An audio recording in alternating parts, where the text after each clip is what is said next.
Student welcome to সেৱা পাঠশালা। আজি তোমালোকৰ দশমমান শ্ৰেণীৰ যিটো সমাজ বিজ্ঞানৰ ইতিহাস খণ্ডৰ দ্বিতীয় পাৰ্ট আছে যে মহাত্মা গান্ধী আৰু ভাৰতৰ স্বাধীনতা সংগ্ৰাম। এই পাৰ্টটি যিমানখিনি তোমাৰ চেপ্টাৰৰ ইম্পৰ্টেণ্ট MCQ আছে ইয়াৰ উপৰি ইম্পৰ্টেণ্ট কুৱেশ্যনখিনি মই বাছি দিম। ইয়াৰ উপৰি তোমালোকৰ কাৰণে মই ধুনীয়াকৈ কুৱেশ্যনখিনি টু দ্য পইণ্ট হিচাপে লিখি আনিছোঁ যাতে তোমালোকে পৰীক্ষাত ধুনীয়াকৈ মনত থাকে পৰীক্ষাত লিখিবলৈ আৰু যাতে ফুল মাৰ্কছ পোৱা।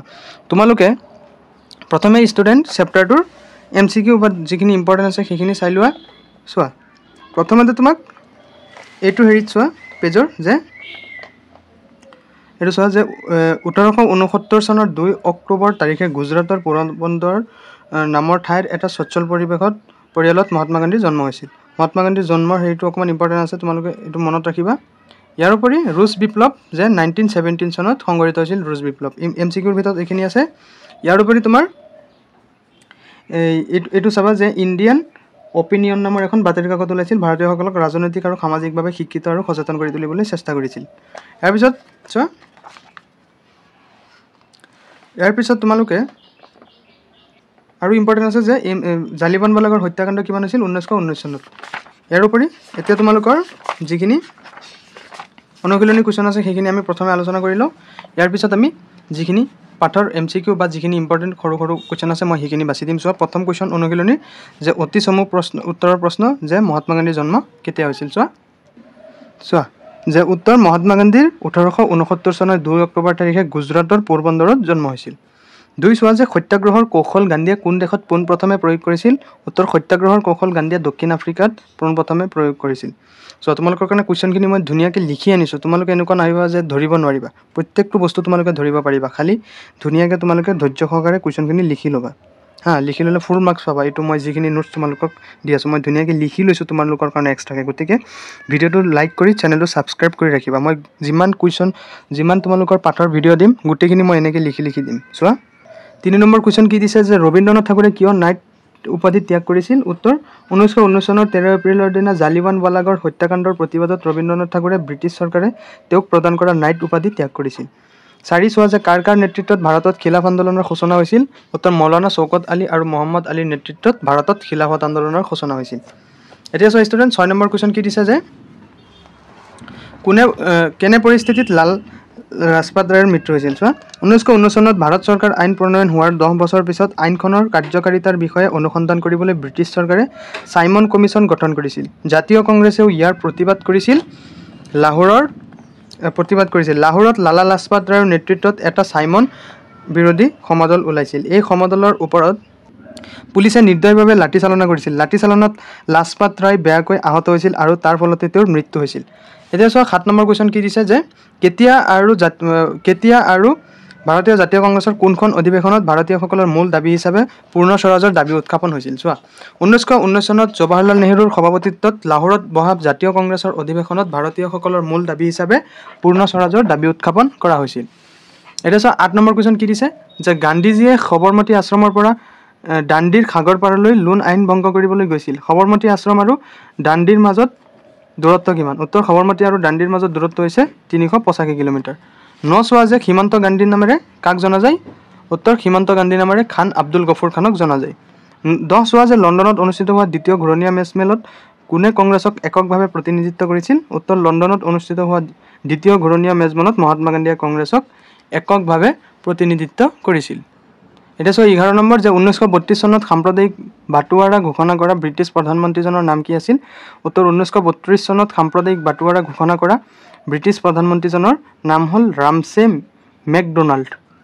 12 চোৱা যে কোনটো আন্দোলনত গান্ধীয়ে কৰিম কিম্বা মৰিম শ্লোগান দিছিল। ইম্পৰ্টেণ্ট আছে চোৱা যে 1942 চনৰ ভাৰত ত্যাগ আন্দোলনৰ সময়ছোৱাত গান্ধীয়ে কৰিম কিম্বা মৰিম শ্লোগান দিছিল। এতিয়া চোৱা 13 নম্বৰ কুৱেশ্যন যে আজাদ হিন্দ ফৌজৰ প্ৰতিষ্ঠাতা কোন। উত্তৰ আজাদ হিন্দ ফৌজৰ প্ৰতিষ্ঠাতা হ'ল নেতাজী সুভাষ চন্দ্ৰ বসু। 14 চোৱা যে মোক তেজ দিয়া মই তোমালোকক স্বাধীনতা দিম। এই বিখ্যাত বাণীটো কোন ভাৰতীয় নেতাৰ আছিল।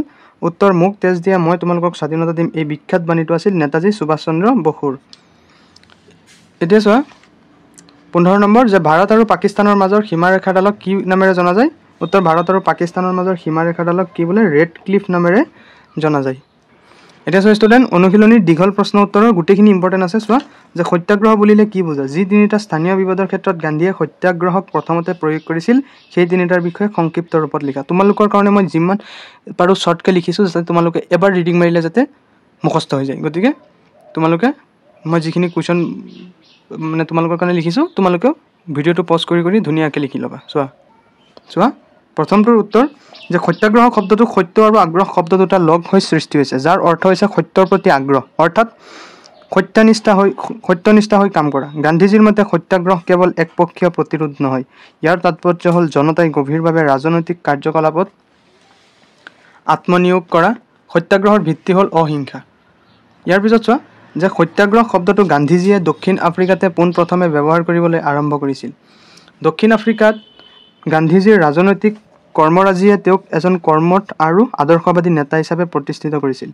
এই ভাৱমূৰ্তি লৈ 1915 চনত মহাত্মা গান্ধীয়ে ভাৰতলৈ উভতি অহাৰ পিছত তিনিটা স্থানীয় বিবাদত সোমাই সত্যাগ্ৰহ প্ৰয়োগ কৰিছিল। সেই বিবাদ তিনিটা হ'ল কি?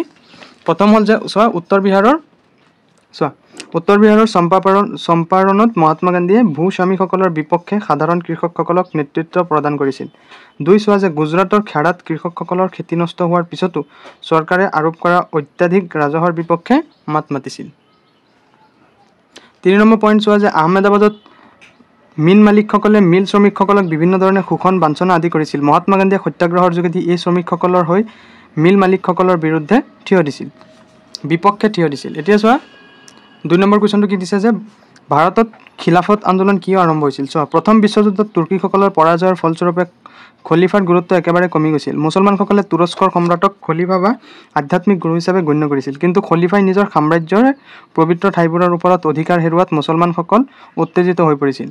ভাৰতীয় মুছলমানসকলে খলিফাৰ দুৰ্ভাগ্যত শংকিত হৈ পৰিছিল আৰু মৌলানা শৌকত আলী আৰু মহম্মদ আলীৰ নেতৃত্বত এখনি খিলাফত সমিতি গঠন কৰিছিল। এই সমিতিৰ উদ্দেশ্য আছিল ইছলামৰ আধ্যাত্মিক গুৰু কি খলিফাক পূৰ্বৰ মৰ্যাদালৈ ঘূৰাই অনা। গান্ধীজীয়ে ৰাষ্ট্ৰীয় স্বাৰ্থত ভাৰতীয় হিন্দু আৰু মুছলমানক ঐক্যবদ্ধ কৰিবলৈ ইয়াক এটা সুযোগ হিচাপে গ্ৰহণ কৰি খিলাফত আন্দোলনলৈ মুকলি সমৰ্থন জনোৱাৰ সিদ্ধান্ত গ্ৰহণ কৰিছিল। এতিয়া চোৱা 3 নম্বৰ কুৱেশ্যন কি দিছে যে 1920 আৰু 22 চনত গান্ধীজীয়ে কিয় অসহযোগ আন্দোলন আৰম্ভ কৰিছিল? ইয়াৰ কাৰ্যসূচী কি আছিল আৰু গান্ধীজীয়ে কিয় এই আন্দোলন বন্ধ কৰিছিল? বহুত ইম্পৰ্টেণ্ট কুৱেশ্যন।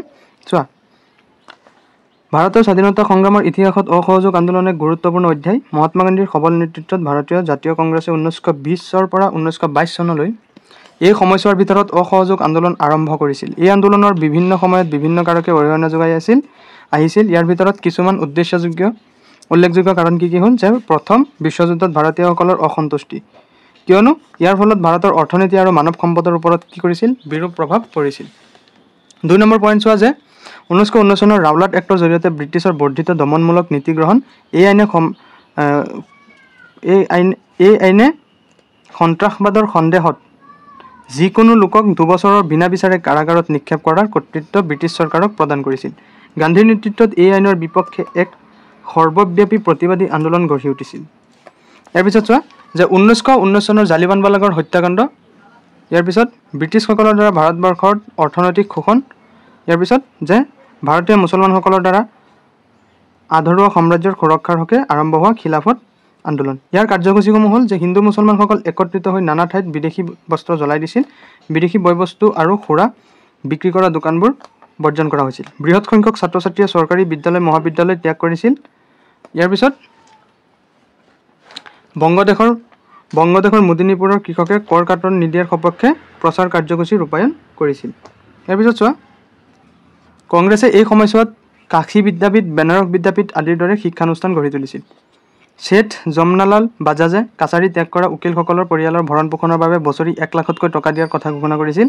কংগ্ৰেছে প্ৰায় 40 লাখ স্বেচ্ছাসেৱকক সদস্যভুক্ত কৰাৰ লগতে 20,000 চৰখা বা জতৰ নিৰ্মাণ কৰা হৈছিল। নানান ধৰণৰ ব্যক্তিগত আৰু ৰাজহুৱা বিবাদবোৰৰ সমাধান ৰাইজৰ আদালতত কৰা হৈছিল। অসহযোগ আন্দোলনৰ খৰচ পাতিৰ বাবে গঢ়ি তোলা তিলক স্বৰাজ পুঁজিয়ে খুব কম সময়ৰ ভিতৰতে 1 কোটিতকৈও অধিক টকা সংগ্ৰহ কৰিবলৈ সক্ষম হৈছিল। এতিয়া চোৱা পিছত 1922 চনৰ 5 ফেব্ৰুৱাৰী তাৰিখে উত্তৰ প্ৰদেশৰ গোৰখপুৰ জিলাৰ চৌৰি চৌৰাত স্থানীয় পুলিচ আৰু প্ৰতিবাদকাৰীৰ মাজত হিংসাত্মক সংঘৰ্ষ সংঘটিত হৈছিল। এই সংঘৰ্ষত 3জন প্ৰতিবাদকাৰী পুলিচৰ গুলীত নিহত হোৱাত উন্মত্ত জনতাই পুলিচ থানাত অগ্নিসংযোগ কৰি 22জন পুলিচক হত্যা কৰে। এই ঘটনাত গান্ধী মৰ্মাহত হোৱাৰ লগতে আন্দোলনে অহিংস নীতি যে পৰিহাৰ কৰিছে তাক বাৰুকৈ উপলব্ধি কৰিছিল। সেয়েহে গান্ধীজীয়ে এই আন্দোলন বন্ধ কৰিছিল। এটা 4 নম্বৰ কুৱেশ্যন আমাক কি দিছে যে আইন অমান্য আন্দোলনৰ মূল লক্ষ্য কি আছিল? এই আন্দোলনৰ মূল বৈশিষ্ট্য কি আছিল? চোৱা উত্তৰ, আইন অমান্য আন্দোলনৰ মূল লক্ষ্য আছিল সম্পন্ন স্বাধীনতা আৰু জাতীয় কংগ্ৰেছে এই দাবী উত্থাপন কৰিছিল 1929 চনত লাহোৰত বহা জাতীয় কংগ্ৰেছৰ অধিৱেশনত। 1930 চনৰ 31 জানুৱাৰী তাৰিখে মহাত্মা গান্ধীয়ে ব্ৰিটিছ শাসনৰ অৱমান বিচাৰি ভাইচৰয় লৰ্ড ডাৰউইনলৈ কিছুমান দাবী সম্বলিত এখন স্মাৰক পত্ৰ প্ৰেৰণ কৰিছিল। ইয়াৰ দাবীসমূহ হ'ল যে মাদক দ্ৰব্যৰ প্ৰচলন বন্ধ কৰা, টকা আৰু ষ্টাৰ্লিঙৰ অনুপাত সলনি, মাটিৰ খাজানাৰ পৰিমাণ কম কৰা, লোন কৰ বন্ধ কৰা, সৈন্যবাহিনীৰ ব্যয় কমোৱা, প্ৰশাসনীয় ব্যয় সংকোচন কৰা, বিদেশী কাপোৰত কি কৰা?